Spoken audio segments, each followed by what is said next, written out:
Breaking news చూస్తున్నాం. బంగాళాఖాతంలో అల్పపీడన ఎఫెక్ట్ కనబడుతోంది. తెలంగాణలో మళ్లీ బాహుబలి వానలు షురూ అవుతున్నాయి. రేపు ఎల్లుండి తెలంగాణలో భారీ వానలు కురిసే అవకాశం కనిపిస్తుంది.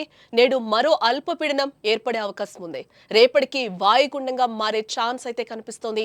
పలు జిల్లాలకు ఆరెంజ్ అలర్ట్లు కూడా జారీ చేశారు అధికారులు. బంగాళాఖాతంలో ఏర్పడిన అల్పపీడనం ప్రభావంతో తెలంగాణ రాష్ట్రంలో మళ్లీ బాహుబలి వానలు మొదలు కానున్నాయి.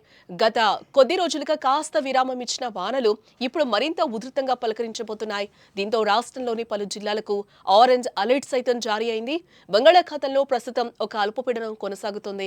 ఇది తెలంగాణ రాష్ట్రంపై భారీగా ప్రభావం చూపుతూ ఉండగానే ఈ రోజు మరో అల్పపీడనం కూడా ఏర్పడే అవకాశం కనిపిస్తోంది. ఇది రేపటికి వాయుగుండంగా మారే ఛాన్స్ ఉందని వాతావరణ కేంద్రం అధికారులు వెల్లడించారు. ఈ అల్పపీడనాల ప్రభావంతో రేపు ఎల్లుండి తెలంగాణలో భారీ నుంచి అతి భారీ వర్షాలు కురిసే అవకాశం ఉన్నట్టుగా కూడా మనకి తెలుస్తోంది. ఈ భారీ వర్షాల నేపథ్యంలో ప్రజలు జాగ్రత్తగా ఉండాలంటూ కూడా అధికారులు సూచిస్తున్నారు. ముఖ్యంగా రేపు నిర్మల్, నిజామాబాద్, వికారాబాద్, సంగారెడ్డి, కామారెడ్డి, మెదక్, మహబూబ్ నగర్ జిల్లాల్లో అతి భారీ వర్షాలు కురుస్తాయని వాతావరణ కేంద్రం హెచ్చరించింది.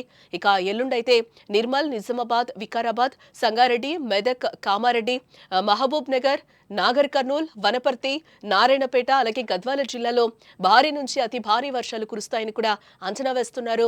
దీంతో పాటుగా తెలంగాణలోని మిగతా జిల్లాలన్నింటికీ కూడా వాతావరణ కేంద్రం ఎల్లో అలర్ట్ అయితే జారీ చేయడం జరిగింది. అంటే ఈ జిల్లాలో కూడా భారీ వర్షాలు కురిసే అవకాశం కనిపిస్తోంది. కాబట్టి ప్రజలు అప్రమత్తంగా ఉండాలి.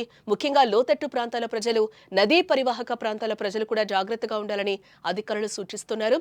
రైతులు సైతం తమ వ్యవసాయ పనుల్లో తగిన జాగ్రత్తలు తీసుకోవాలని కూడా కోరారు.